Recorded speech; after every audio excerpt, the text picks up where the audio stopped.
শ্রী শ্রী ঠাকুরের কথা, ঠাকুরের প্রণাম মন্ত্র দিয়ে শুরু করছি। ওং স্থাপকায় চ ধর্মস্য সর্বধর্মস্বরূপিণে অবতার বরিষ্ঠায় শ্রীরামকৃষ্ণায় তে নমো নমঃ। জয় ঠাকুর, জয় ঠাকুর, জয় ঠাকুর।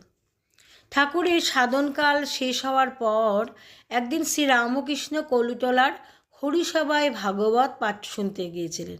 সেখানে ভাবাবেশে ছুটে গিয়ে চৈতন্যদেবের জন্য উদ্দিষ্ট আসন চৈতন্য আসনে দাঁড়িয়ে সমাধিস্থ হয়ে পড়েন। পরে এই নিয়ে ভক্তদের মধ্যে সমালোচনা হয় এবং পরম ভাগবত ভগবান দাসজি এই সমালোচনা তীব্র নিন্দা করেন। কিছুদিন পরে কালনায় ভগবান দাস বাবাজির সঙ্গে দেখা হলে ঠাকুরকে তিনি বলেছিলেন, ঠাকুরই শ্রী চৈতন্য মহাপ্রভু, সুতরাং তিনি যে চৈতন্য আসনে বসবেন তাতে আর বিচিত্র কি? সন্ন্যাসিনী গৌরীমার দৃঢ় ধারণা ছিল শ্রীরামকৃষ্ণ ও চৈতন্য অভেদ। কলকাতায় এক ভক্তের সঙ্গে তার ধর্ম প্রসঙ্গ হতো। একদিন বলেন, আমার গুরুদেব শ্রীরামকৃষ্ণ যিনি, শ্রীকৃষ্ণ চৈতন্য মহাপ্রভুও তিনি, এই দুয়ে অভেদ। শুনে ভক্তটি বলে ওঠেন, আহা, এ কী শুনলুম!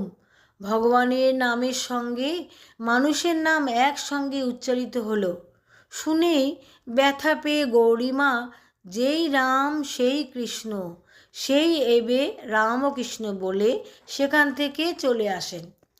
গৌরাঙ্গ ভাব অনুরাগী গৌরীমার একবার মনে হয়েছিল শ্রী গৌরাঙ্গ যেমন ভক্তদের নিয়ে মহাভাবে মত্ত হতেন, শ্রীরামকৃষ্ণ অবতারে তিনি তেমন রূপটি দেখেননি, কিন্তু মনের কথা তিনি প্রকাশ করেননি। একদিন এক রবিবারে ঠাকুরের ঘরে বহু ভক্ত সমবেত হয়েছে।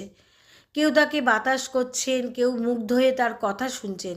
এমন সময় গৌরীমা ঠাকুরের খাবার থালা নিয়ে তার ঘরে এলেন। ঠাকুর খেতে খেতে গৌরীমার ভাবভক্তির কথা বলতে লাগলো। গৌরীমার ভাবাবেশ হলো। ঠাকুরও ভাবে দাঁড়িয়ে বললেন। ভক্তদের মধ্যেও ভাবাবেশের লক্ষণ দেখা গেল। একটু পরে ঠাকুর প্রকৃতস্থ হয়ে সকলকে স্পর্শ করে স্বাভাবিক করলেন।